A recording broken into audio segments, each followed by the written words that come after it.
오늘 본문 말씀은 사도행전 20장 24절 말씀 한 절입니다. 사도행전 20장 24절 다 같이 한 목소리로 한번 읽어보도록 하겠습니다. 예, 시작. 내가 달려갈 길과 주 예수께 받은 사명 곧 하나님의 은혜의 복음을 증언하는 마치려 하면은 나의 생명조차 조금도 귀한 것으로 여기지 아니하노니. 하나님은 영원하신 분이십니다. 하나님은 영원하시기에 그분이 주신 생명은 영생이고 천국의 삶도 영원한 삶이 되는 것이죠. 하나님은 영원하시기에 그분의 심판 또한 영원하며 지옥 형벌은 또 영원한 것입니다. 마태복음 25장 46절에 보면은 예수님이 이렇게 말씀하셨습니다. 죄인들은 영벌에 들어가고 의인들은 영생에 들어가리라. 그래서 헬라어로 이 영벌과 영생을 보면은 영벌은 코라신 아이오니온, 영생은 조의 아이오니온, 이렇게 헬라어 단어로 되어 있는데요. 이 징벌과 생명, 그 뒤에 아이오니온이라는 형용사가 있어가지고 이렇게 수식을 해주고 있는데요. 이 지옥 형벌과 천국에서 영생을 동일하게 아이오니온이라는 영원하다는 단어를 동일하게 사용하고 있어요.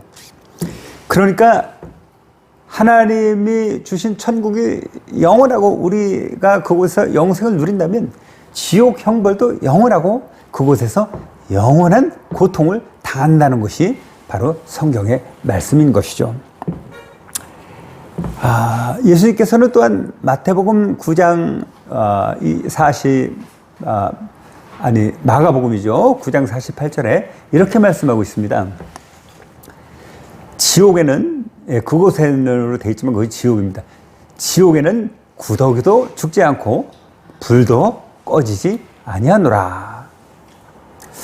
구더기라는 것이 사람을 이제 파리가 알을 까면 사람의 시체를 파먹고 사는 것이죠. 미국에 얼마 전에 돌아가신 존 메가더 목사님께서 설교 시간에 말씀하시길 구더기는 사람의 시체를 파먹고 사람이 죽으면 구더기도 죽는다, 이렇게 말씀하셨단 말이죠. 그러나 지옥은 구더기도 죽지 않는 곳이다. 그러니까 더욱더 사람도 죽지 않고 영원히 형벌을 당하는 곳인데 구더기는 사람을 파먹고 사람은 고통을 당하고 그 고통을 영원히 겪는 곳, 정말 참혹한 지옥인 것이죠. 그러니까 이 지옥이 얼마나 참혹합니까? 그런데 지옥 멸절설이라는 주장이 있습니다. 지옥 멸절설이라는 것은 뭐냐면 하나님이 선하신 분인데 지옥을 만드셔서 어떻게 영원한 형벌을 주겠느냐, 이런 반대하는 그런 이제 주장인데, 그렇기 때문에 사람은 죽은 다음에 지옥에 던져서 소멸돼서 불타 없어진다. 궁극적으로는 불교에서 추구하는 거랑 같은 주장이죠. 불교도 이 고뇌의 윤회를 하다가 그 사슬을 끊으면 열반에 들어서 해탈을 하고 그 다음에 결국은 정멸한다. 그러니까 유에서 무가 됐는데 무에서 다시 유로 돌아간다. 그래서 예전에 등산을 많이 좋아할 때 보니까 저기 오대산인가 보니까 불교 사찰인데 거기 그렇게 돼 있더라고요. 정멸보공. 그래서 정멸이 무엇일까 연구해 봤더니 바로 불교인들이 생각하는 그거죠. 영원히 소멸되기를 원하는 거죠. 바로 기독교도 이렇게 죽은 다음에 소멸된다고 주장하는 사람, 그런 사람들의 이제 교파가 안식교인데, 그래서 안식교는 이단으로 정제되어 있습니다. 예수님께서 이렇게 말씀하셨죠. 마가복음 9장 47절 48절을 보면은 만일 내 눈이 범죄하거든 눈을 빼어버리라. 한 눈을 가지고 하나님 나라 들어가는 것이 두 눈을 가지고 지옥에 가는 것보다 낫다. 이렇게 말씀하셨어요. 그리고 12제자 중에 한 명인 가룟 유다는 그가 배신할 걸 다 아시고 제자들에게 예수님이 이렇게 말씀하셨어요. 저는 차라리 태어나지 않았으면 좋았을 것이다. 이렇게 말씀하셨단 말입니다. 아니, 죽어서 소멸된다면 뭐하러 예수님이 이런 말씀하셨겠습니까? 아니, 성경에도 이런 말씀도 있어요. 의인들은 생명의 부활로, 악인들은 심판의 부활로 부활된다.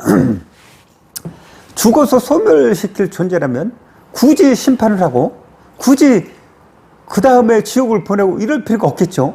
죽는 순간 소멸시키면 되는 것이, 하나님께서 그런 번거로운 과정을 거칠 일이 없다는 것이죠.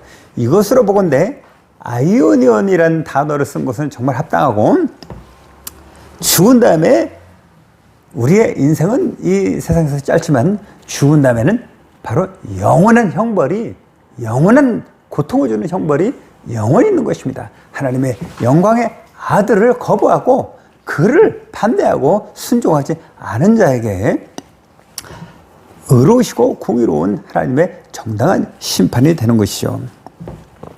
여러분들 예수 믿으시니까 천국 가시겠죠? 여러분들은 천국 가시니까 좋겠죠. 그런데 그 무섭고도 영원한 지옥에 자식들이 갈 수도 있고, 부모들이 갈 수도 있고, 친척들이 갈 수도 있고, 그리고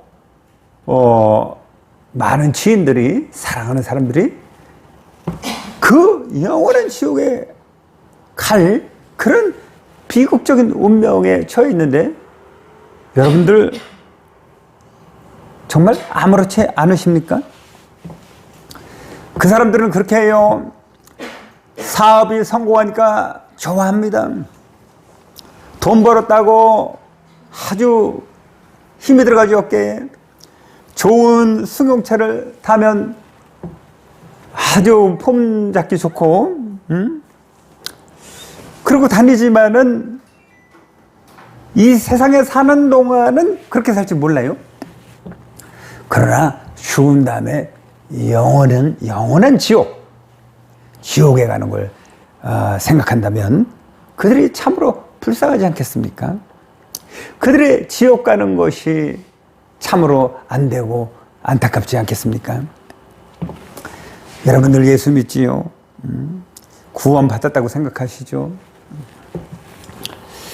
한번 우리 자신 한번 시험해 봅시다. 시험은 사탄이 하기도 하고, 사탄은 그 사람을 넘기뜨리려고 시험을 하는 것이고, 템테이션이라고 그러죠. 하나님도 아브라함을 시험하듯이 우리 믿음을 시험하시는데 우리를 테스트하는 거죠. 이 사람이 정말 이 단계가 됐나 안 됐나. 그러나 성경에는 또 우리 자신을 시험하라, 이런 말씀도 고린도 후서 15장 13장 5절에 있습니다.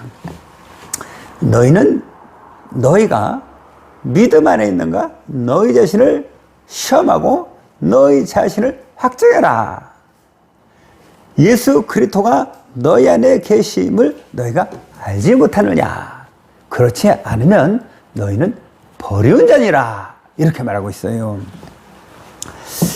이 말씀의 핵심은 뭐냐면, 그리스도 예수가 우리 안에 성령으로 오셨는가 시험해 보라는 겁니다.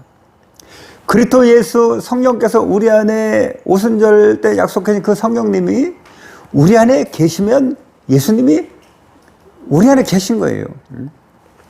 그러나 성령이 안 계시면 그 사람은 구원을 없다고, 이렇게 버려운 자라고 성경이 말하고 있죠. 또 요한복음 15장 26절에 이것은 예수님께서 직접 하신 말씀인데 이렇게 돼 있어요. 내가 아버지께로부터 너에게 보내실 보혜사 곧 진리의 성령이 오실 때에 그가 나를 증언할 것이요. 바로 진리의 성령이 오시면은 예수 그리스도를 증언한다. 하나님 아버지께서 뜻을 세우시고 그 아들 예수께서 그 뜻을 다 이루시면 성령께서는 그것을 증언해서 우리 것이 되게 하나님이 세우신 계획과 그리스도께서 십자가에서 부활과 십자가에서 이룬 그런 것들이 우리 소유가 되도록 성령께서 그것을 증언하신다는 것이죠. 바로 그것이 성령께서 우리 안에 오신 목적인 것입니다. 성령께서 오셔서 우리를 위로하기도 하시죠. 원더풀 카운셀러. 성령께서 오셔서 우리 상한 마음을 고치시기도 하시죠. 평안을 주시기도 하시죠. 그것은 그 목적을 이루시는 성령님께서 은혜로서 우리를 도와주는 거죠. 궁극적인 목적은 바로 그리스도 예수를 증언하는 일을 하는 것이거든요. 그래서 이 두 가지 말씀을 논리적으로 따져보면 아리스토텔레스는 3단 논법으로 그의 그 논리학을 증명하는 데 사용했는데 이게 세 가지 명제는 아니지만은 너희가 성령이 있으면은 너희는 성령의 도구대로 복음을 증언한다. 그런데 복음을 증언하는 마음이 없으면은 너희는 성령이 없는 것이다. 이렇게 되는 것입니다. 그것은 제 얘기가 아니고 성경의 말씀을 명제로 해서 논리적으로 이렇게 결론을 내렸을 때 그렇게 된다는 것이죠. 그래서 로마서 8장 9절에는 이렇게 말하고 있습니다. 만일 하나님의 영이 너희 안에 거하시면 너희는 영에 있고 육신에 있지 않나니 누구든지 그리스도의 영이 없으면 그리스도의 사람이 아니니라. 또한 이렇게 되어 있습니다. 그러니까 그리스도의 사람이 아니라면은 구원을 못 받은 상태라는 것이죠. 그러나 우리가 거듭나서 성령으로 완전히 새롭게 된 사람이라면 그 사람은 삶의 가치관과 목적이 바뀐다는 것입니다. 어떻게 바뀌느냐? 성령의 뜻대로 바로 그리스도 예수를 증언하는 일에 자기 삶을 드린다는 것이죠. 그러니까 성령으로 복음을 열심히 전하죠. 그러면 성령께서 좋아하시니까 기적과 표적과 치유가 이런 것들이 다 따라오는 것이죠. 그런데 사람들은 복음을 전할 마음은 없으면서 성령의 은사와 그런 표적들은 또 구한단 말이죠. 그래서 그것은 잘못된 본질에서 어긋난 신비주의라 이렇게 말하고 있는 것이죠. 여러분 구원 못 받으셨다고 생각하는 사람 시험 들지 마시고 더 회개하시고 하나님 앞에 기도하시기 바랍니다. 우리가 성령으로 전도하면 하나님께서는 주 예수께서는 너무 좋아하셔가지고 여러 가지 기적과 표적으로 응답하시거든요. 그래서 전도 현장에 보면 많은 기적들이 나타난단 말이죠. 중국이 공산화되면서 모태통이 공산혁명을 중국에서 하면서 수많은 사람들을 죽였습니다. 그래서 그때 죽은 인구가 4천만 명, 우리 대한민국 사람 인구에 버금가는 그런 인구가 죽었는데 그들 중에는 총살을 당한 자도 있을 것이고 문화 대혁명 때문에 식량 부족해서 죽은 사람 다 합쳐서 그렇게 죽었는데 그때 기독교 탄압이 엄청나게 심하게 일어났단 말이죠. 왜냐하면 공산주의라는 것은 무신론자들의 세력이기 때문에 1700년대에 교황이 이제 나폴레옹 장군의 그 휘하에 있는 장군에게 이제 교황이 감옥에 gat히고 참수를 당했죠. 그때 교황의 세력이 무너졌습니다. 요즘은 이제 1900년대 초에 교황권이 부활을 했지만 그 교황권이 무너지면서 사탄이 프랑스 혁명을 통해서 무신론 세력을 또 하나님에 대적하기 위해서 사탄이 그걸 키워가지고 지금까지 이념 논쟁들이 많이 지금 일어나고 있는데, 이 공산주의 세력이 가장 싫어하는 것이 뭐냐면 기독교란 말이죠. 왜냐하면 우리 기독교는 인본주의적인 것이 아니고 본질적으로 하나님의 계시의 음성을 받아서 듣고 순종하고 믿고 따르는 것이거든요. 우리 인간은 능력은 그렇게 더듬어서 하나님을 찾을 수가 없기 때문이죠. 기독교인들을 단합하기 시작했죠. 많은 중국의 교인들이 순교당했습니다. 그 중에 그 지하교회 운동을 열심히 하는 마마쾅이라는 목사님이 계셨죠. 그분의 아들이 12살 먹은 아들이 있었는데, 중국 공산군이 홍위병들이 머리에 총을 대고 물었으면 너 예수냐 모태똥이냐. 그래서 결국은 그 아들은 총에 맞아 죽었죠. 이 마마쾅 목사님 너무 속상했지만 어느 날 마마쾅 목사님에게 하나님의 음성이 들렸습니다. 너는 이 강물을 건너서 저 이웃마을에 가서 복음을 전하거라. 마마캉이 사는 그 마을 앞에는 큰 강물이 흐르고 있었는데, 세찬 강물이 흐르는데 마마캉으로서는 불가능한 일이었죠. 그 마마캉이 하나님께 응답을 했습니다. 뭐 저는 배를 살 돈도 없고 또 수영도 못하지만 주님이 명하시니 제가 순종하겠습니다. 그래서 마마캉이 강물에 발을 담그고 강물이 또 무릎을 차고 허리를 차고 가슴을 차고 코까지 찼어요. 코까지 차니까 숨을 쉴 수가 없잖아요. 그러니까 이제 주님께 기도했습니다. 주님 도저히 안 되겠습니다. 숨이 막혀서 할 수가 없습니다. 그렇게 낙심하고 있을 때 눈앞에 주님의 걸어가는 발길이 딱 보인 겁니다. 그 주님이 발자취가 딱 보이는데 갑자기 몸이 딱 뜨더니 그 주님이 걸어가는 그 발길을 따라서 그 강물을 건너서 그 마을에 복음을 많은 사람들을 전했다고. 바로 이 마마쾅 목사님의 간증책에 나오는 이야기거든요. 이렇게 우리가 복음을 전하면 우리가 할 수 없는 일을 하나님께서 도와주시고 기적이 나타나고 함께 해주시는 것이죠. 제 이야기를 한번 해보겠습니다. 저는 참 고난이라고 할까요? 참 불우하다고 할까요? 하여튼 젊은 시절을 아주 좀 힘들게 보냈습니다. 부모님을 떠나서 중학교 때부터 이 서울로 전학을 와가지고 가난한 형님 밑에서 학교를 다니다가 고등학교도 졸업을 못했죠. 검정고시를 봐서 입시를 봐서 공부를 했습니다.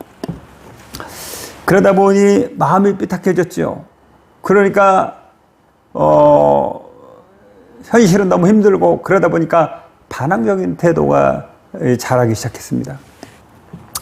그러다 보니 생각하는 것은 죄악된 생각이요, 행동하는 것도 거칠고 그런 삶을 살고 마음속으로는 남한테 말할 수 없는 심한 아픔과 고통을 간직하고 살았지만은 그런 거를 말하면 또 약해 보이니까 친구들 사이에 그런 고통을 사귀면서 쭉 살다 보니까 내 종양이라는 아주 무서운 병에 걸린 것을 알게 되었습니다.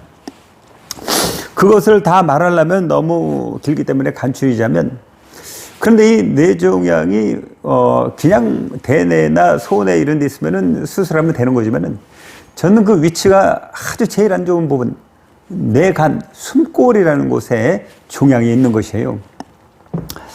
이 숨골이라는 그 뇌의 역할은 뭐냐면 우리의 호흡을 관장하고 심장을 박동을 조절하고 자율신경을 조절하고 그런 생명에 중추되는 기능을 하는 곳이기 때문에 그곳은 지금도 의사들이 함부로 수술할 수 없는 영역이기 때문에 정말 저는 낙심하고 정말 힘들었죠. 그러니까 의사가 수술하다가 조금만 잘못 건드리면은 전신불수가 되거나 사망에 이르는 아주 무서운 그런 뇌종양이었죠. 그러니까 이런 뇌간종양은 생존율이 거의 드물고 1년 이상 살 수가 없는 그런 질병이란 말이죠. 지금도 내 머리에는 여기 수술받은 흉터가 있는데 이 흉터가 그때 수술 자국입니다. 저는 컴퓨터 프로그래밍을 전공을 했고 그리고 그쪽 계통에서 큰 회사에서 직장을 다녔고 그리고 승진도 했었고 아주 열심히 일을 잘해서 그쪽 분야에서는 전문성을 가지고 있는 사람이었죠. 그래서 저는 내가 IT 쪽으로 열심히 해서 사업을 이뤄서 돈을 벌고 성공해야겠구나 이런 큰 꿈을 가지고 있었는데 그런 꿈은 물거품이 되고 하루하루 두려움에 떠는 삶을 살게 된 거죠. 그때 결혼한 지 1년 남짓 됐는데 귀여운 딸을 두고 이 무서운 병 때문에 내가 정말 죽어야 된다니. 밤에 잠을 자려고 잠을 청하면 잠이 오질 않았습니다. 두렵고 불안하고 가족을 이끌어야 될 가장으로서 내가 이렇게 있으니 온갖 생각이 머리를 다 스쳤죠. 그러다 보면 꼬박 밤을 새우다가 새벽마태 어떻게 잠을 들다가 일어나기를 한 달을 계속했습니다. 그러다 보니 몸도 지치고 마음도 지치고 그래서 하나님께 기도했습니다. 저는 어차피 예수 믿는 사람이고 죽어도 천국 갈 테니 하나님 내가 수술을 하겠습니다. 그러나 하나님 저를 살려주시면 내 인생은 주님께 온전히 드리겠습니다. 복음을 전하며 내 삶을 이제 덤으로 사는 인생이니 주님을 위해서 내 죽는 날까지 주의 복음을 전하는 일을 하겠습니다. 이렇게 기도를 했죠. 그리고 결국은 여기 일원동에 있는 S병원에서 큰 병원이죠. 거기서 7시간의 수술을 했습니다. 그런데 수술을 딱 끝나고 나서 보니까 의사가 얼굴은 퉁퉁 부어지는데 의사가 딱 오더니 뭐 손을 들어봐라 발을 들어봐라는데 아무 이상이 없더라고요. 야, 하나님께서 살려주셨구나. 그래서 이제 입원실에 기쁜 마음으로 있는데 그때 6인실인데 그 6인실 환자들에게 수술 받기 전에 다 제가 전도를 했습니다. 왜 그러냐면 내가 죽을지도 모르는데 이 사람들은 내가 전도할 수 있는 마지막 사람들이구나. 그래서 아주 열심히 전도를 해서 아주 기뻤죠. 그런데 이제 혼자 입원실에 딱 누워있는데 환상인지 입신인지 잘 모르겠습니다. 그 당시는 그런 게 다 환자들이 나가고 없을 때 딱 누워있는데 이런 걸 너무 구체적으로 하면 또 신비주의가 되기 때문에 좀 생략을 해서 간단히 말씀드리면 환상이면은 이렇게 영으로 눈을 보는 거지만 저는 제가 이끌려서 천사들이 와서 저를 데리고 어느 곳으로 가고 있었습니다.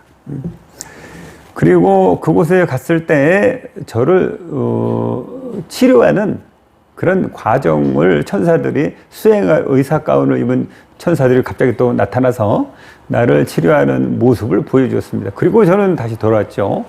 이 정도로만 하고 자세한 얘기는 나중에 제가 기회가 되면 말씀드리겠습니다. 저는 그 후로 그래서 해외 선교를 가고 또 복음을 전하기 위해서 부족한 자지만은 그렇게 하나님께 말씀을 했기 때문에 그런 삶을 오늘날까지 살고 있는데, 이 전도라는 것이 저에게는 사명이 된 것이고 저에게는 삶의 목표가 된 것입니다. 그래서 저는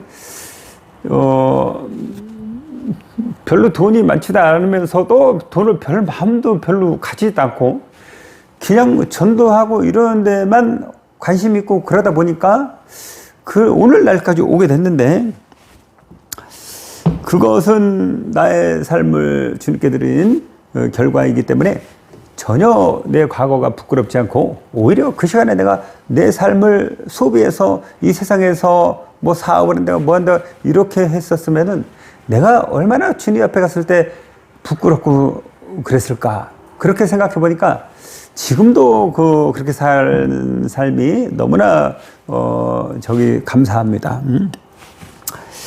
이렇게 복음을 전하면서 사는 것이 나의 결단이죠. 마치 오늘 본문에 사도 바울이 결단한 것처럼, 물론 사도 바울과 저를 뭐 동일한 그런 상태로 본다는 건 아니고요. 여러분들은 전도의 사명을 어떻게 감당하실 생각이신가요? 예수님께서는 롯의 처를 기억하라, 누가복음 17장 32절에 보면 그렇게 말씀하셨는데, 마지막 때는 바로 노아 때와 같고 소돔 고모라 때와 같을 것이다. 그러면서 롯의 처를 기억하라 경고하셨어요. 롯의 처는 소돔 고모라에서는 나왔습니다. 그것도 천사들의 손을 잡고 나왔죠. 그런데 그 사람은 소알성까지 가는 것이 약속된 장소인데 뒤돌아보지 말고 계속 가라, 이렇게 주님께서 말씀했지만은 자기가 키우던 양들이 어떻게 됐나, 소들이 어떻게 됐나, 집은 불타고 있나, 이 땅에서 내가 이룬 것들이 다 없어지면 어떻게 먹고 살지? 아마 이런 생각을 했을 것 같아요. 그래서 뒤를 돌아보는 순간 소금기둥이 된 것이죠. 이렇게 두 마음을 품고 주님도 사랑한다고 하면서 세상도 사랑하고 목숨을 다해 하나님을 사랑하고 순종하지 아니하고 세상의 영광에 취해서 살면 바로 약속의 땅에 들어갈 수 없다는 것을 주님께서 경고하시기 위해서 롯의 처를 기억하라, 이렇게 말씀하신 것이죠. 그래서 누가복음 9장 24절에 보면은 주님이 이렇게 말씀하셨어요.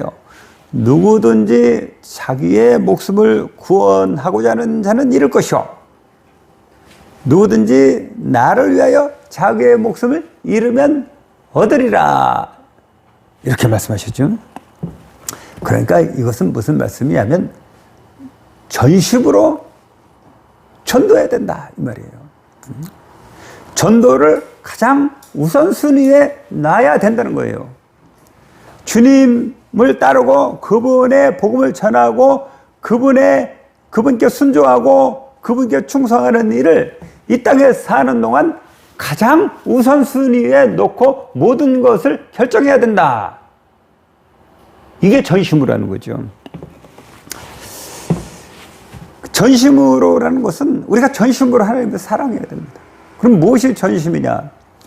마음을 다하고 온 마음으로 주님을 앙모하고 목숨을 다하고 우리 목숨까지도 주님께 기꺼이 드릴 마음으로 주님을 사랑하고 뜻을 다하고 하나님 앞에 내 의견을 내지 말라, 이거예요. 하나님의 뜻에 순종해서 그분의 뜻대로 살고 그 다음에 힘을 다해라. 힘이라는 건 뭐예요? 내게 주신 능력과 재산과 내가 가진 모든 환경과 이런 것을 총동원해서 전도하라.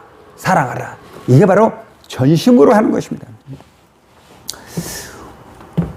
본문 말씀에 바울이 이렇게 말했어요. 주 예수께 받은 사명과 주 예수께 받은 사명 곧 하나님의 은혜의 복음을 전하는 일에는 나의 생명조차 조금도 귀하게 여기지 아니하노라. 아주 거침없이 아주 자기소개에 있는 말이 나온 것이죠. 바울은 고린도전서 4장 11절에 보면은 나는 줄이고 굶주리고 헐벗고 매맞았다. 너희들을 전도하기 위해서. 그런데 바울을 생각해 보면은 바울은 그 당시 굉장히 부유한 집의 아들이었어요. 그 아버지는 텐트를 생산하고 로마에다가 팔고 무역하는 로마 밑에 있는 다소라는 도시에서 생산 거점을 가지고 공급하는 대단한 부호였기 때문에 로마 시민권조차 단지 10%만이 로마 인구 중에 시민권을 가질 수가 없었거든요. 그 시민권까지 돈 주고 샀는지 모르겠지만 하여튼 네트워크를 통해서 얻었는지 할 정도의 경제력과 능력을 가지고 있던 사람이고, 그리고 바울의 아버지는 그런 재산을 모아서 아들을 최고급으로 교육을 시켰고, 그리고 아들 바울은 자동으로 시민권을 얻었던 사람이죠. 그런데 그 사람이 바울이 이때 복음을 전할 때쯤이면은 50대 이쯤이거든요. 이것을 이제 쓸 때. 그 당시 이제 아버지는 돌아가셨겠지만은 그 많은 유산을 자기가 받았을 텐데 자기가 어떻게 줄이고 목마르고 헐벗었을까? 그것은 뭐냐면 이 사람이 남에게 말을 안 해서 그렇지 자기의 전 재산을 복음으로 해서 썼을 것이다. 그런 것을 우리 사람들은 뭐 조금 했다고 해서 뭐 썼다 이러지만 바울은 그런 사람이 아니죠. 그렇게 썼기 때문에 이 사람이 굶주리고 헐벗고 매맞았다는 것이죠. 죽을 때는 정말 빈손이더라고요. 빈손으로 갔다. 빈손으로 가는 것이 인생인데, 얼마 전에 우리 저가 쪽 어르신께서 돌아가셨어요. 90살 넘으셔가지고.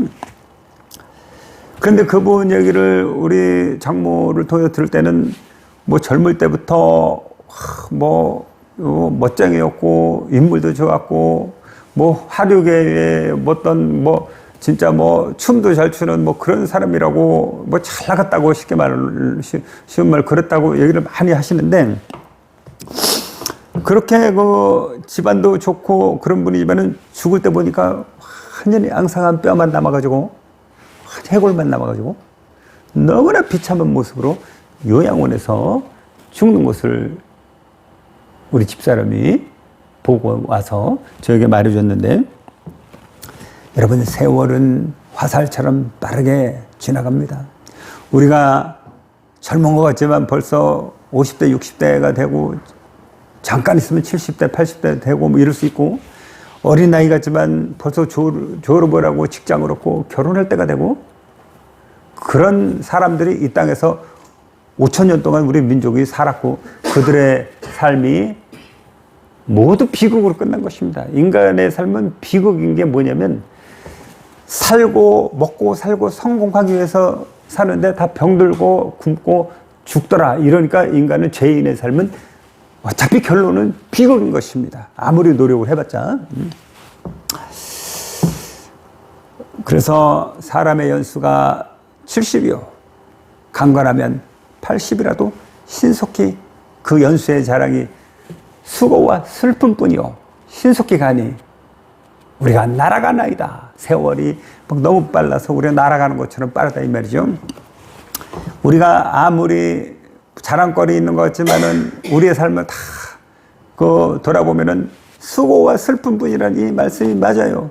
그 유행가들을 보면은 다 뭐 슬픔을 노래합니다. 뭐 한마는 이 세상 야속한 이마 또 뭐 뜨거운 안녕 뭐 헤어지고 비극이고 뭐 다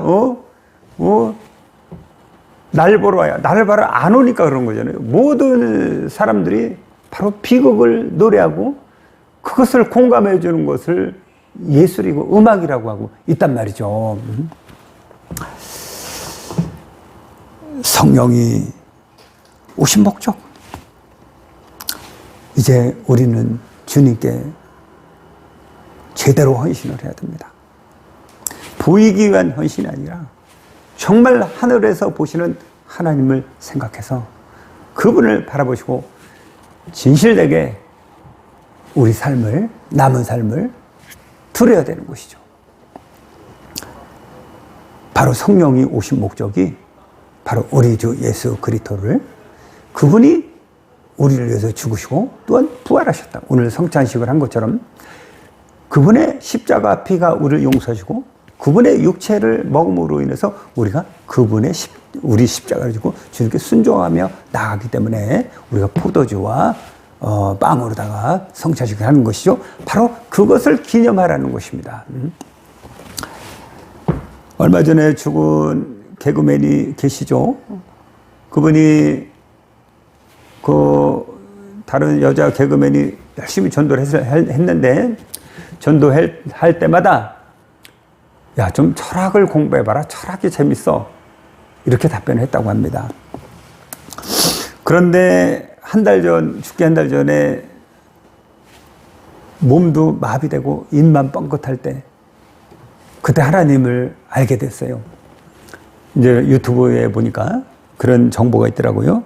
그 사람이 죽기 전 한 달 전에 하는 말이 뭐냐면 내가 조금 더 일찍 믿었으면 내가 이렇게 더덥고 뜻없는 말을 하는 삶을 보내지 않고 복음을 전할 수도 있었는데 내가 왜 이제 와서 알았을까? 이렇게 한탄을 하고 결국은 뭐 돌아가셨다고 하더라고요. 여러분은 오늘도 살고 있고 아마 여러분에게는 내일도 올 것입니다. 여러분의 사는 오늘과 내일 죽는 날까지의 삶은 그 누구는 100조 원을 줘도 얻을 수 없는 것이고 자기 전 재산을 투자해도 자기 생명을 1시간도 늘릴 수 없고 그런 것이거든요. 우리에게는 너무나 당연해서 가볍게 여기고 낭비하고 이런 세월들이 오늘 죽어가는 그 수많은 사람에게는 무엇과도 바꿀 수 없고 바꿔서도 얻을 수 없는 귀한 삶을 하나님이 허락하신 것입니다. 그 시간을 헛되이 보내지 마십시오. 삶을 이 땅에 있는 것을 생각하면서 보내지 마십시오.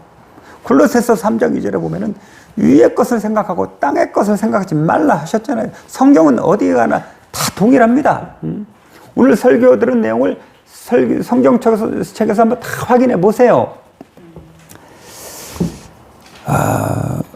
이렇게 여러분 삶을 성령으로 복음을 전하면 하나님이 역사하시고 여러분은 세상에서 돈으로도 무슨 관계로도 얻을 수 없는 기쁨, 평강 이런 것이 여러분에게 임하고 여러분이 참된 삶을 회복할 수 있고 그럴 때 성령은 여러분이 강력하게 역사할 것입니다. 여러분 모두 목숨을 다해 복음을 전하는 전도자 되시기를 주 예수 이름으로 축원합니다.